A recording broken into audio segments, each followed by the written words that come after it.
Hello all GATE CS aspirants. I am Amit Goyal. I welcome you all to the YouTube channel of IS Master. In the Master Concept series for GATE CS 2024, we are discussing the subject of compiler design. In the previous session, what we saw was, the LL1 parsing table. In this session, we'll consider LL1 parsing in detail. Okay? Alright, so let's see. So, अगर हम बात करें तो हमने LL1 parsing table देख लिया। अब हम पार्सिंग की बात करने वाले हैं। तो हमने पहले भी डिस्कस किया था जब हम बात करते हैं पार्सर्स की, तो जो सबसे सिंपल इंपॉर्टेंट बात है वो ये है कि हमें ये पता है कि कोई भी पार्सिंग एल्गोरिथम पहले इनपुट को देखेगी, इनपुट ऊपर है, नीचे फिर स्टैक को देखेगी, on the left hand side stack it will see the input and then it will consult the parsing table and take the appropriate action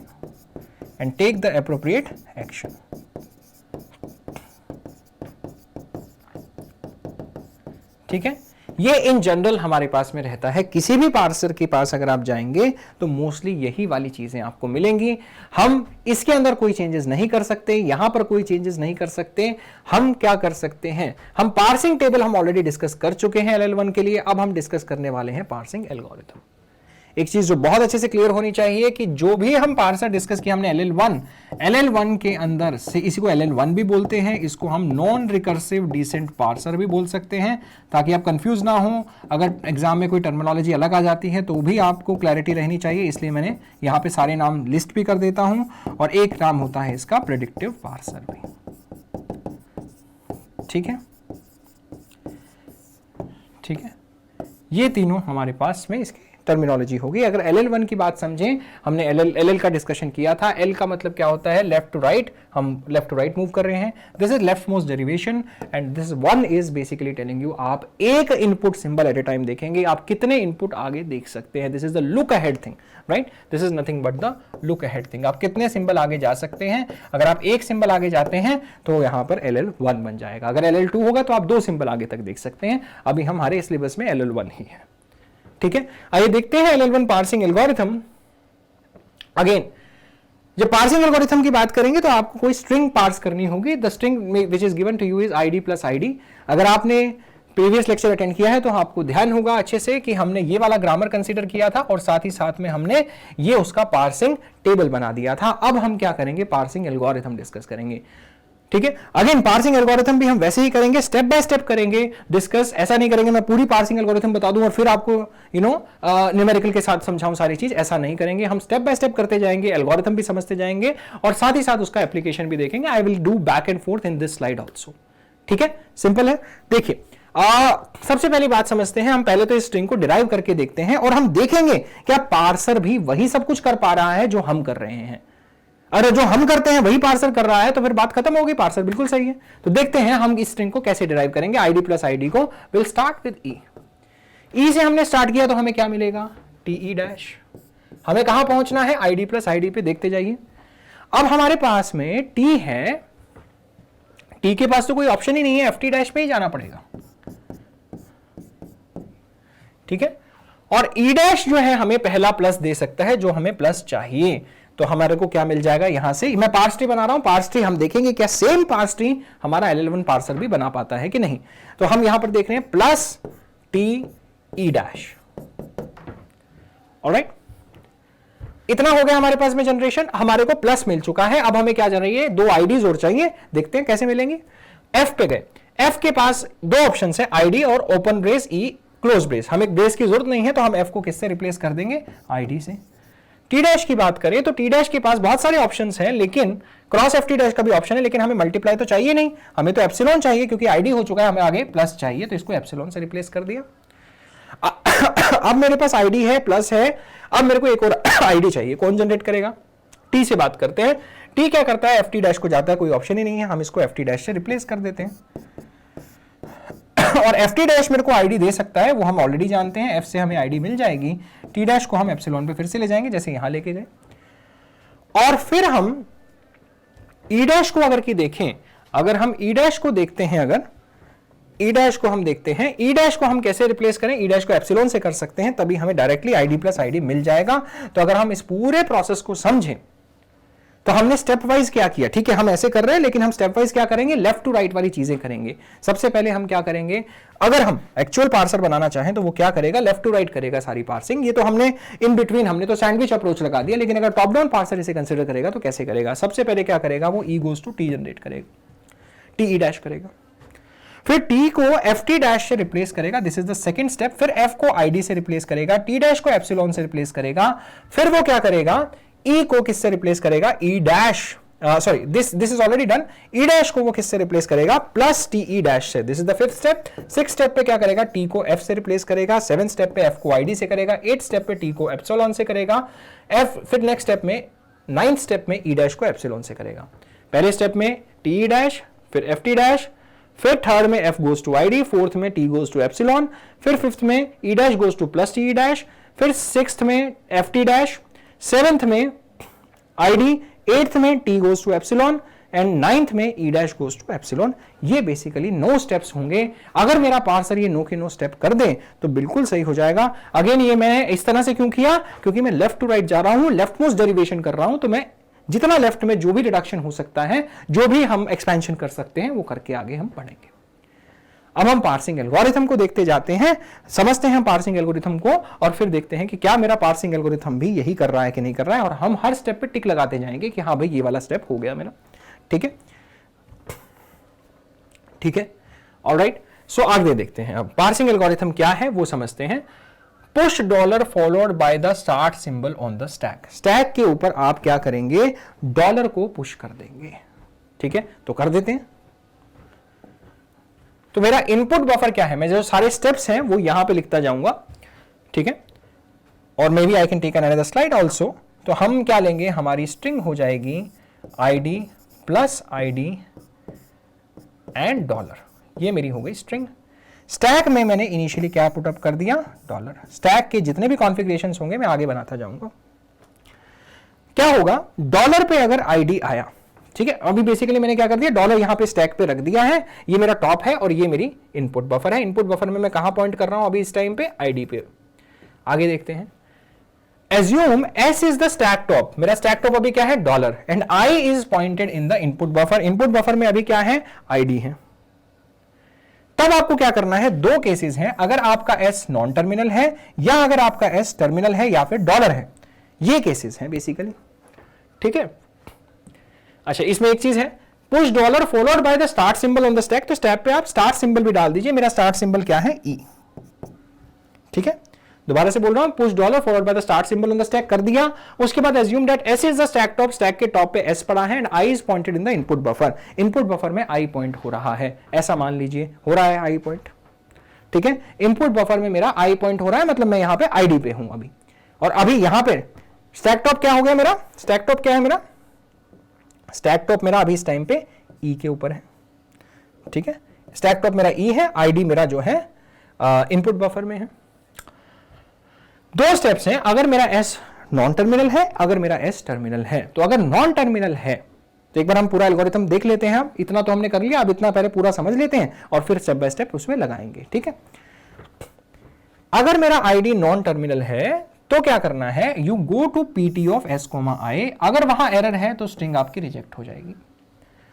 अगर आपका pt of s, i is x is basically what, the production number, then pop s, आप s को pop कर देंगे और push RHS of the production x on the stack in reverse order. आप production का right hand side जो है, production का right hand side x production का आप स्टैक पे डाल देंगे रिवर्स ऑर्डर में। रिवर्स ऑर्डर में क्यों डालेंगे वो भी डिस्कस करेंगे, स्टेप बाय स्टेप डिस्कस करेंगे। एक बार के लिए हम समझ लेते हैं रिवर्स ऑर्डर में हमें डालना है, इसको हम समझेंगे क्यों रिवर्स ऑर्डर में डालना है। ठीक है, अब हम बात करते हैं, if s goes to i then pop s and move the input pointer. अगर s, हाँ अगर मान लीजिए s is equal to i, यहां पे कौन सा केस है, टर्मिनल वाला केस है। यहां s is equal to i वाला केस यही आएगा। क्यों आएगा भाई, क्योंकि i पे तो हमेशा टर्मिनल ही होंगे। तो अगर s और i बराबर हो गए तो then pop s and move the input pointer. अगर s और i दोनों डॉलर के बराबर हो गए तो आपकी स्ट्रिंग एक्सेप्ट हो जाएगी, और अगर s i से मैच ही नहीं करेगा तो स्ट्रिंग आपकी रिजेक्ट हो जाएगी। ये सारे स्टेप्स हैं।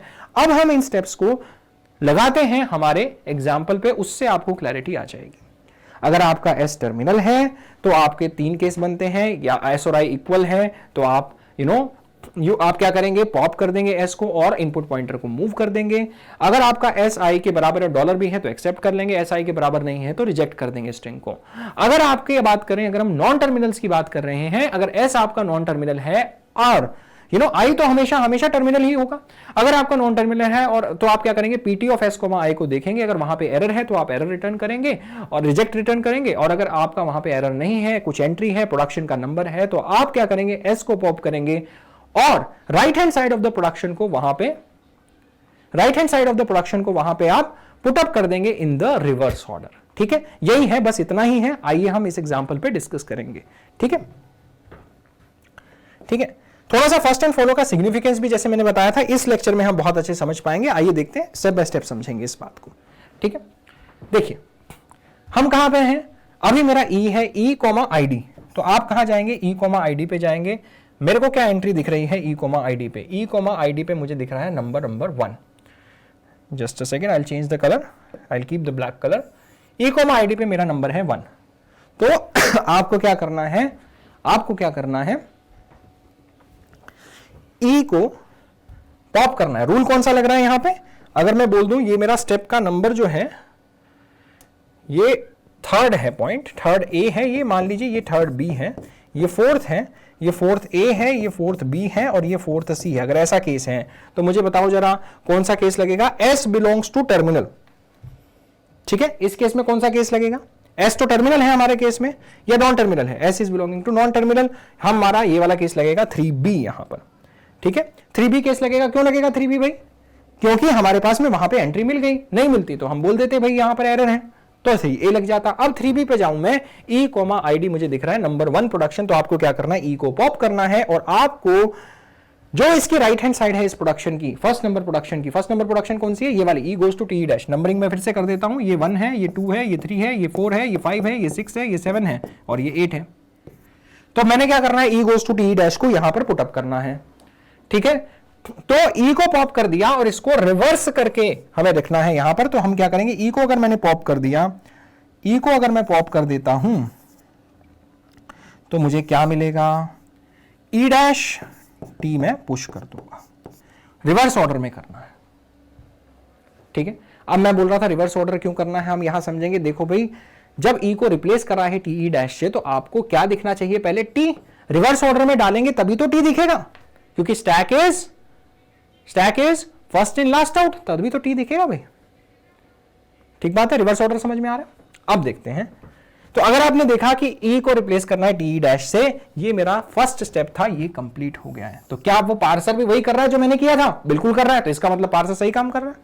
ठीक है, अब देखते हैं, टी और आईडी आ गया, टी और अगर आईडी है, कौन सा रूल, 3B रूल, टी और आईडी पे प्रोडक्शन नंबर 4 लगाना है आपको। प्रोडक्शन नंबर 4 कौन सा है, T goes to FT dash, T goes to FT dash.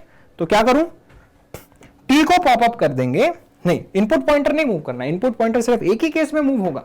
कब होगा, जब दोनों मैच हो जाएंगे। S is equal to I, case number कौन सा, 4A के केस में इनपुट पॉइंटर मूव होगा, अदरवाइज इनपुट पॉइंटर मूव नहीं होगा। तो भाई देखेंगे यहां पर टी कोमा आईडी है, अगर हम टी कोमा आईडी की बात करें तो यहां पे है प्रोडक्शन नंबर मेरी 4, और अगर प्रोडक्शन नंबर 4 है वो क्या बोलती है, FT डैश से रिप्लेस करें, टी को पॉप करेंगे और यहां पर आ जाएगा FT डैश, टी डैश आएगा पहले और उसके बाद आएगा F, रिवर्स ऑर्डर में डालना है, बिल्कुल सही है। और यहां पर हम देखें T goes to FT dash, यही हमने सेकेंड स्टेप में किया है। तो जो इंटेलिजेंस हमें पार्सर में डालनी थी वो हमें क्लियर कट दिख रही है, रिवर्स ऑर्डर हमें समझ में आ गया। ठीक है, ओके, अब हम बात करते हैं F comma ID. F comma ID के ऊपर हमें क्या करना है, F कोमा आईडी पे हमें दिखना है प्रोडक्शन नंबर 7। ठीक है, production number 7 F goes to ID ही है। F को पॉप करूंगा और मैं क्या करूंगा, F को यहां से पॉप कर दिया मैंने, F को पॉप करते ही मैं क्या करूंगा, F को आईडी से रिप्लेस कर दूंगा, ये मिलेगा मुझे, F को आईडी से मैं रिप्लेस कर दूंगा, यही मिलेगा मुझे, सिंपल है। ठीक है, अब जरा देखना, अभी तक मैंने जितने स्टेप्स लगाए कौन से लगे मेरे, 3B स्टेप लगे, अब कोई नया स्टेप लगने का बिल्कुल क्लैरिटी मिल रहा है मुझे। अब अगर आप देखें, आईडी को आईडी से रिप्लेस, यहां पर भी आईडी, यहां पर भी आईडी, दोनों मैच हो गए, स्टेप नंबर 4A लग गया, आईडी से आईडी मेरे मैच हो गई। तो मैं क्या बोलूं, तो मैं क्या करूं, f गोज टू id हमारा ऑलरेडी हो चुका है, राइट? ठीक है, f को जब id से रिप्लेस किया था, ये स्टेप भी हो चुका है। अब id को id से रिप्लेस, id और id अगर मैच कर जाते हैं तो मैं अपना इनपुट पॉइंटर क्या कर देता हूं, मूव कर देता हूं। मैं अपना इनपुट पॉइंटर जो है मूव कर देता हूं। अब my input pointer has come over here और id यहां से हम निकाल देंगे, id हम यहां से निकाल देंगे। तो मैं स्टैक यहां पर लिख रहा हूं थोड़ा और क्लैरिटी के लिए। तो अभी मेरा स्टैक कैसा दिख रहा है, dollar E dash and then I have T dash. ठीक है, डॉलर ई डैश और टी डैश। अब आप देखें टी डैश पे प्लस आ रहा है तो क्या करना चाहिए, टी डैश पे अगर प्लस आता है, production number 6, rule number 3b, right, 3b, rule number 3b। ठीक है,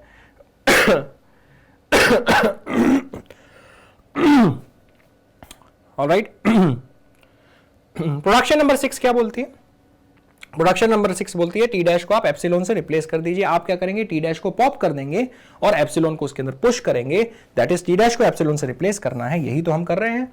तो आप टी डैश को पॉप करेंगे और स्टैक के अंदर एप्सिलॉन को पुश करेंगे, मतलब कुछ भी पुश नहीं करेंगे, you will get this one. तो if you see we have generated this much part of the tree. यही इंपॉर्टेंट है, हमने जो हमें इंटेलिजेंस इसमें डालनी थी वो इंटेलिजेंस हमें मिल रही है। बहुत सिंपल है, सिंपल है, क्लैरिटी है, कोई डाउट है तो पूछे, you can put in the chat box. ठीक है, ऑलराइट, आगे बढ़ते हैं। अब बात करते हैं ई डैश की बात करें।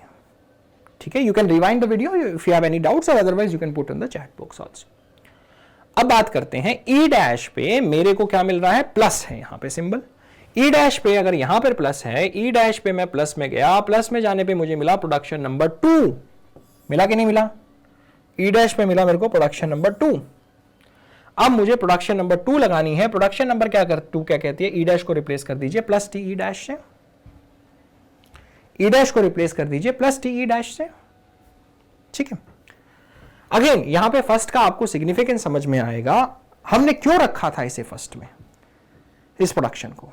जब ई डैश आए मुझे प्लस की रिक्वायरमेंट थी, यू नो, जब यहां पर अगर हम देखें अभी हमें प्लस की रिक्वायरमेंट है, हमें कब रिप्लेस करना है, जब हमारे पास यहां प्लस हो। हमें अगर प्लस की रिक्वायरमेंट है और ई डैश मेरा प्लस प्रोड्यूस कर सकता है, तभी तो मैं प्लस टी डैश से रिप्लेस करूंगा। ठीक है, मैं एक बार दोबारा समझाने की कोशिश करता हूं इस बात को।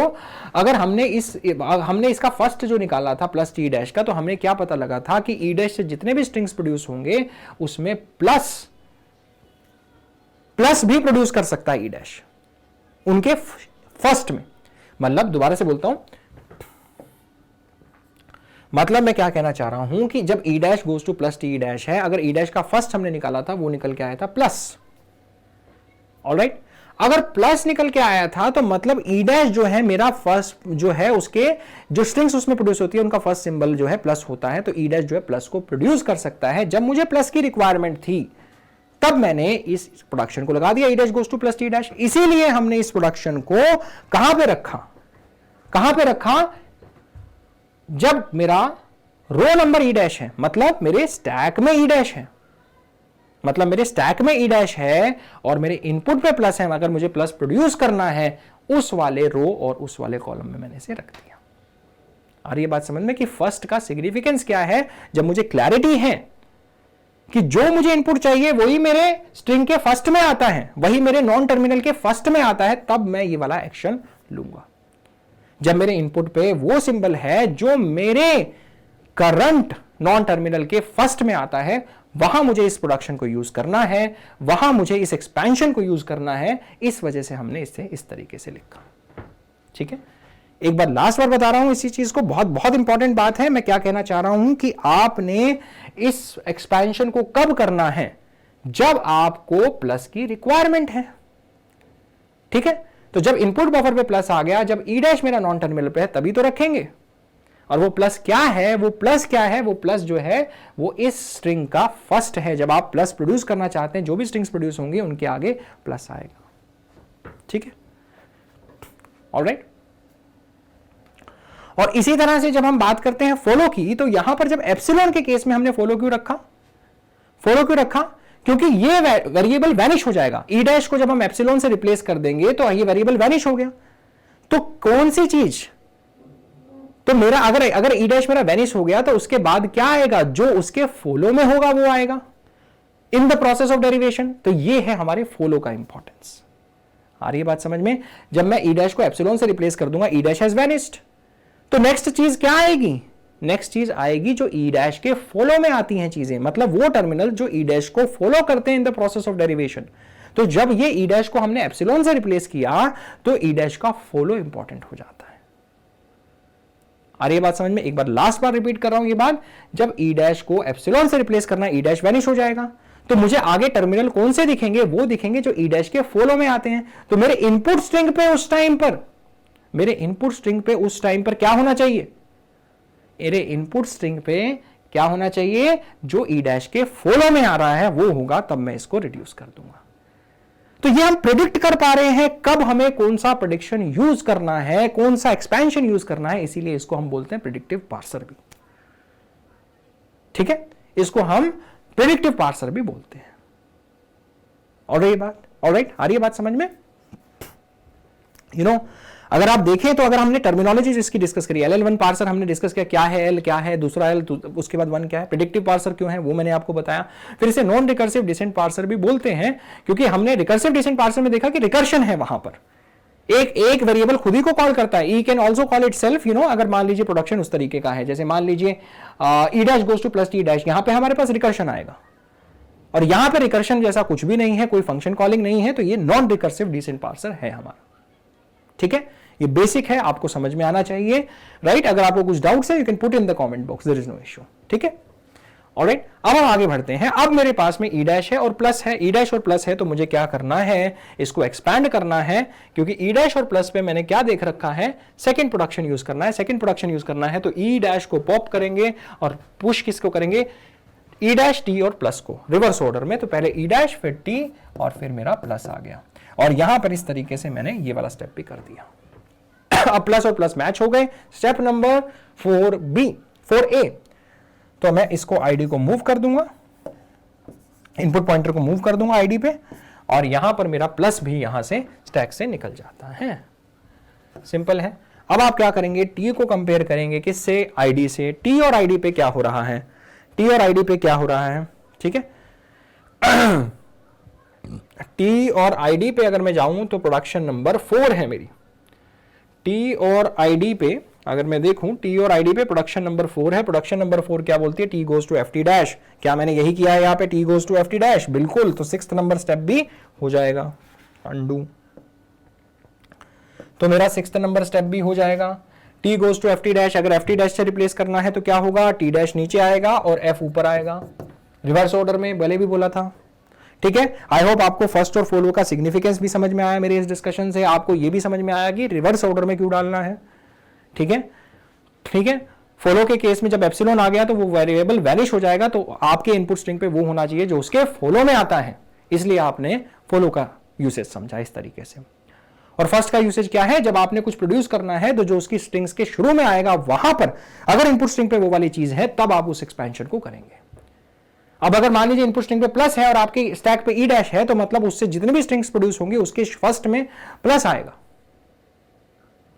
तो आप ये एक्सपेंशन कर सकते हैं, सिंपल सी बात है। ठीक है, अब आगे बढ़ते हैं। अगर हमारे को यहां पर दिख रहा है एफ को, और यहां पर हमारे इनपुट स्ट्रिंग पे आईडी है, अगर एफ और आईडी मेरे इनपुट स्ट्रिंग पे है तो प्रोडक्शन नंबर क्या आ जाएगी, 7, है ना भाई। एफ और आईडी के केस में हमारे पास 7 नंबर प्रोडक्शन आ जाती है। एफ और आईडी के केस में 7 नंबर प्रोडक्शन। 7 नंबर प्रोडक्शन क्या करती है, एफ को आईडी से रिप्लेस कर दो, बिल्कुल कर दिया। तो क्या करूंगा मैं, यहां पर एफ कट करके क्या लिख दूंगा, आईडी लिख दूंगा, सिंपल है भाई। एफ को आईडी से रिप्लेस कर दिया। अब आईडी से आईडी मैच हो गई। स्टेप नंबर 4A लगाने से क्या होगा, मैं इनपुट पॉइंटर को मूव कर दूंगा, कहां पर, डॉलर पर, और साथ ही साथ में यहां पर आईडी को डिलीट कर दूंगा। ठीक है, अंडू, डी को डिलीट कर दूंगा, सिंपल है भाई। अब मेरे पास में डॉलर यहां पर है, इनपुट पॉइंटर टी डैश पे है। अब मैं क्या करूं, अब टी डैश कॉमा डॉलर, ठीक है, ये वाला स्टेप भी हो चुका है आईडी वाला। अब T dash comma dollar, T dash पे डॉलर पे देखना जरा क्या है, टी डैश पे अगर डॉलर आ जाता है, टी डैश पे अगर डॉलर आ जाता है, प्रोडक्शन नंबर 6 लगानी है। प्रोडक्शन नंबर 6 क्या बोलती है, टी डैश को एप्सिलॉन से रिप्लेस कर दीजिए, ये वैनिश हो गया। फॉलो में क्या है, टी डैश के फॉलो में क्या आता है, डॉलर आता है। अगर डॉलर आ गया है मेरी इनपुट स्ट्रिंग पे तो आप टी डैश को क्या कर सकते हैं, वैनिश कर सकते हैं। मैंने अभी भी आपसे फॉलो के यूसेज में ये बात डिस्कस करी थी, ठीक है। तो आपने क्या किया, इसको किससे डिस्प्लेस कर दिया, एप्सिलॉन से, तो ये निकल जाएगा और मेरा इनपुट पॉइंटर कहां पे आ जाएगा, ई डैश पे आ जाएगा। अब जरा देखना ई डैश और डॉलर पे क्या लिखा है, ई डैश और डॉलर पे क्या लिखा है, step number 3B, E dash और डॉलर पे लिखा है production number 3 which is E dash goes to epsilon again, ठीक है। ई डैश के फॉलो में डॉलर आ सकता है, हमारे स्ट्रिंग पे, इनपुट स्ट्रिंग पे डॉलर है, मतलब हमारे को, हम इसको रिड्यूस कर सकते हैं, हम यहां पर इसको ई डैश को खत्म कर सकते हैं। क्यों कर सकते हैं कि इसके फॉलो में वही चीज आ गई जो हमें चाहिए थी, सिंपल है। तो हमने क्या कर दिया, ई डैश को किससे रिप्लेस कर देना है, एप्सिलॉन से रिप्लेस कर देना है, तो ई डैश भी निकल गया। फाइनली मेरे पास क्या आ गया, डॉलर एंड डॉलर। डॉलर और डॉलर के केस में आप क्या कर लेते हैं, फाइनली एक्सेप्ट कर लेते हैं, which is step number 4B। So this string belongs to the language. String कब बिलोंग नहीं करेगी, या तो ऐसा हो जाए कि दो टर्मिनल्स बने, एक यहां पर भी टर्मिनल है स्टैक पे, और यहां पे भी टर्मिनल है, और वो दोनों टर्मिनल्स जो है, स्टैक पे भी टर्मिनल है, इनपुट पे भी टर्मिनल है, दोनों टर्मिनल मैच नहीं हो रही, उस केस में एरर आ जाएगी। या फिर you hit any of the error cells, उस केस में वो प्रोडक्शन, वो वाली जो स्ट्रिंग हम प्रोड्यूस नहीं कर सकते हैं। सिंपल है, सिंपल है, ठीक है। आगे बढ़ते हैं।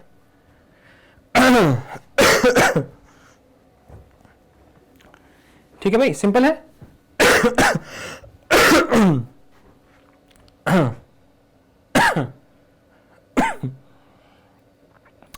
तो ये था हमारा LL1 पार्सिंग एल्गोरिदम।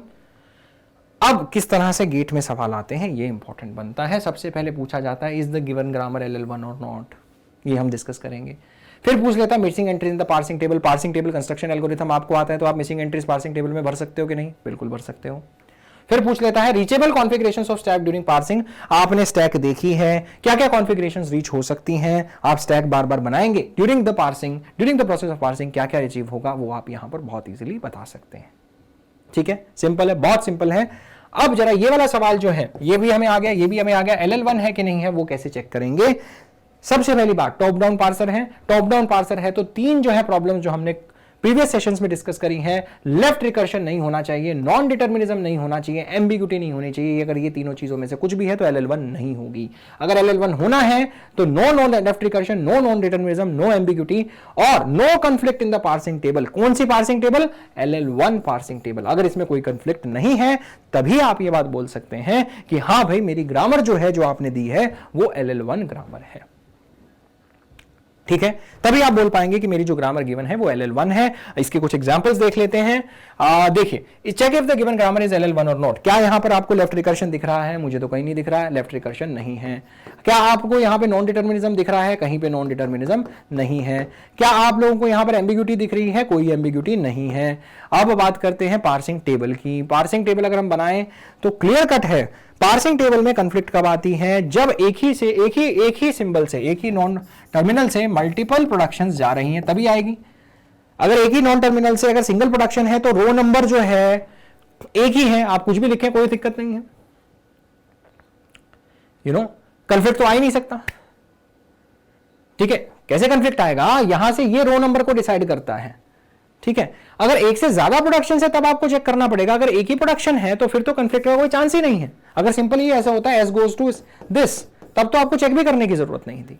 अब क्या चेक करना पड़ेगा कि ऐसा ना हो जाए कि एक ही सेल में दो एंट्रीज आ जाएं, इसको कंफ्लिक्ट कहेंगे। मतलब मान लीजिए किसी एक सेल में प्रोडक्शन नंबर 2 भी लिख दें हम और प्रोडक्शन नंबर 3 भी लिख दें, प्रेडिक्शन नहीं कर पाएंगे फिर हम उस केस में, इस वजह से यहां पर कंफ्लिक्ट आ जाएगा। तो एक ही सेल में अगर दो एंट्रीज आ जाती हैं तब कंफ्लिक्ट होगा। अगर कि मान लीजिए आपका नॉन टर्मिनल सिर्फ एक ही प्रोडक्शन दिखता है, एक ही प्रोडक्शन में एक्सपैंड होता है, तब तो कोई प्रॉब्लम ही नहीं है। क्यों नहीं है, क्योंकि रो नंबर मेरा फिक्स हो गया। आगे चाहे वो प्रोडक्शन सारे के सारे सेल्स में भी आ जाए, कंफ्लिक्ट का तो कोई केस ही नहीं है। कंफ्लिक्ट कब आएगा, जब एक सेल में दो एंट्रीज आए। जब एंट्री ही एक है, मेरा प्रोडक्शन ही एक है, तो कैसे दो एंट्री आ जाएंगी। लेकिन यहां पे कंफ्लिक्ट आ सकता है, आपको चेक करना पड़ेगा।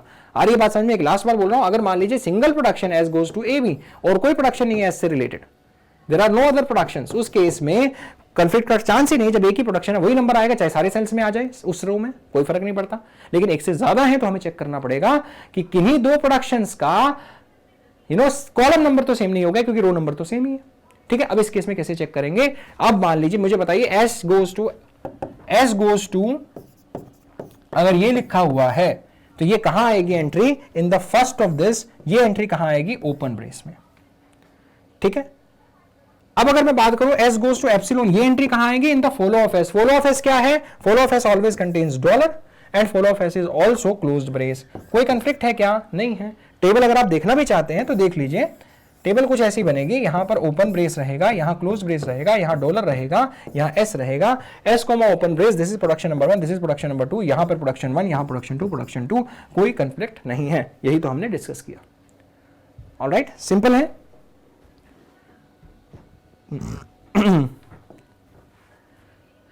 नेक्स्ट आता है check if the given grammar is LL1 or not. अगर हम देखें यहां पर, देखें भाई, तो हमें क्या दिख रहा है कि यहां पर कोई नॉन डिटर्मिनिज्म है क्या? नहीं है। क्या कोई एम्बिग्यूटी है क्या? नहीं है। क्या कोई लेफ्ट रिकर्शन है क्या? लेफ्ट रिकर्शन है क्या? यहां तो कोई रिकर्शन ही नहीं दिख रहा मुझे, लेफ्ट रिकर्शन तो दूर की बात। तो अब हमें देखना है कि क्या पार्सिंग टेबल में कोई कंफ्लिक्ट आएगा, कैसे चेक करेंगे? ये वाली एंट्री के लिए चेक करने की जरूरत नहीं है, सिंगल प्रोडक्शन है, नो इश्यू इज देयर। इसके लिए भी करने की जरूरत नहीं है, सिंगल प्रोडक्शन है, नो इश्यू इज देयर। क्यों नहीं कर रहे हैं? क्योंकि सिंगल प्रोडक्शन है, चाहे सारे सेल्स में, सारे कॉलम्स में भी आ जाए तो कंफ्लिक्ट कहां आएगा? कंफ्लिक्ट आने के लिए दो प्रोडक्शंस होने चाहिए सेम सेल के अंदर। जब प्रोडक्शन ही एक है तो दो कंफ्लिक्ट का कोई चांस ही नहीं है, सिंपल सी बात है। अब जरा इसको देख लेते हैं। इसके अंदर अगर आप देखेंगे, ये प्रोडक्शन कहां आएगी? First of this entity. इस एंटिटी का फर्स्ट क्या होगा?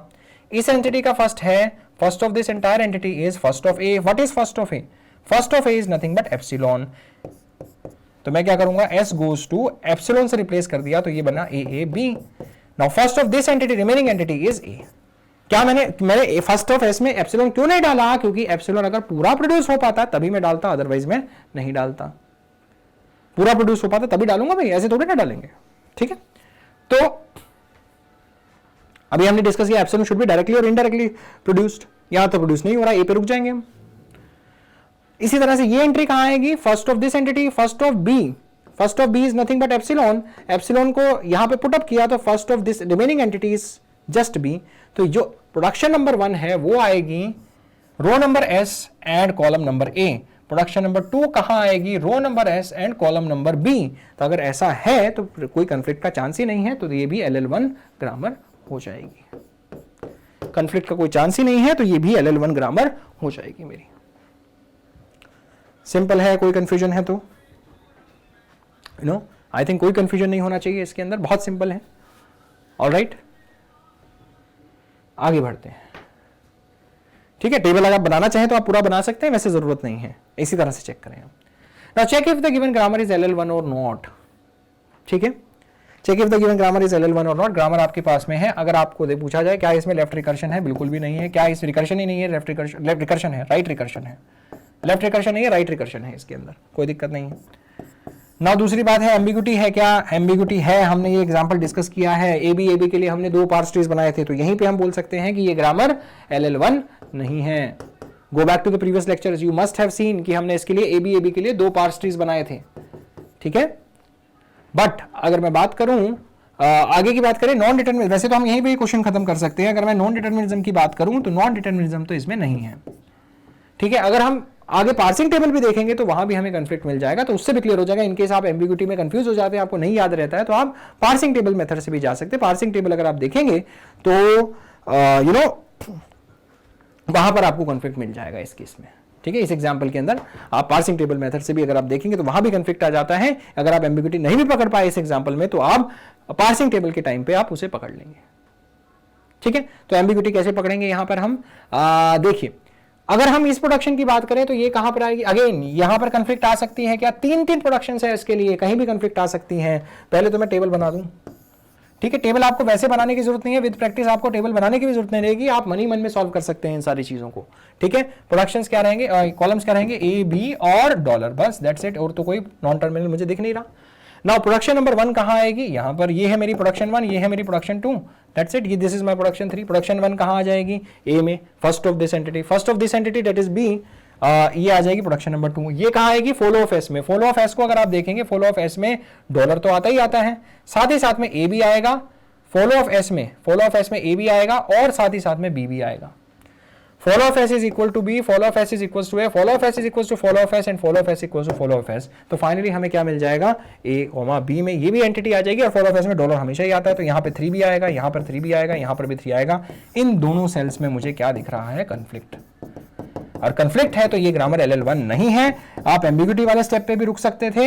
अगर आपको एम्बिग्यूटी वाले स्टेप पे स्ट्राइक ना करे तो आप LL1 टेबल बना के देखिए, आपको नहीं मिलेगा। टेबल माइंड में बनाना है, आप पूरा पूरा टेबल नहीं बनाएंगे। सीधी सी बात है, अगर एक ही प्रोडक्शन है तब तो कोई इशू आएगा ही नहीं। एक से ज्यादा प्रोडक्शन है सेम सिंबल के लिए तब प्रॉब्लम आती है, वो हम देख चुके हैं। Alright, so okay, alright. So we have covered LL1 parsing also in detail. In the next session, we'll be talking about operator precedence parser. Okay? So what we saw in this session is how to do the LL1 parsing. We saw that the LL1 parsing, during the LL1 parsing, the parser, looks at the input buffer. It also looks at the stack top. Then it consults the parsing table to take the appropriate action. ठीक है? तो किस तरह से algorithm work करता है वो हमने डिटेल में डिस्कस किया, वो आपको अच्छे से आना चाहिए। फिर आपको किस तरह के क्वेश्चंस पूछे जा सकते हैं, इस पे आपको ये पता होना चाहिए कि पार्सिंग टेबल में मिसिंग एंट्रीज आ जाएं तो वो आपको हैंडल करना आना चाहिए। फिर आपको ये भी हैंडल करना आना चाहिए कि स्टैक के कॉन्फ़िगरेशंस क्या होंगे। अगर आपको पार्सिंग एल्गोरिथम आता है तो वो भी आप हैंडल कर सकते हैं। और एक क्वेश्चन जिस तरह से पूछा जाता है कि क्या गिवन ग्रामर LL1 है कि नहीं है, तो उसके लिए 4 क्राइटेरियाज है। नॉन डिटरमिनिज्म नहीं होना चाहिए, लेफ्ट रिकर्शन नहीं होना चाहिए, एम्बिग्यूटी नहीं होनी चाहिए और LL1 पार्सिंग टेबल में कन्फ्लिक्ट नहीं होना चाहिए। ठीक है, ऑलराइट। सो कन्फ्लिक्ट कब होगा? जब एक से ज्यादा प्रोडक्शंस होंगे सेम नॉन टर्मिनल के लिए, तब कन्फ्लिक्ट होने के चांसेस है। Then you have to check. Alright, so again बार बार टेबल आप बनाएंगे नहीं, टेबल आपको बिल्कुल भी बार बार नहीं बनाना है। आपको बस क्या करना है, आपको माइंड में टेबल कंस्ट्रक्ट करना है। You are not going to make the table again and again. Alright, ठीक है। So that's all about this session. In the next session, as I said, we will be talking about operator precedence parser, guys, and these are the details of the next few sessions, and I will see you guys in the next session with operator precedence parser. All right, thank you so much.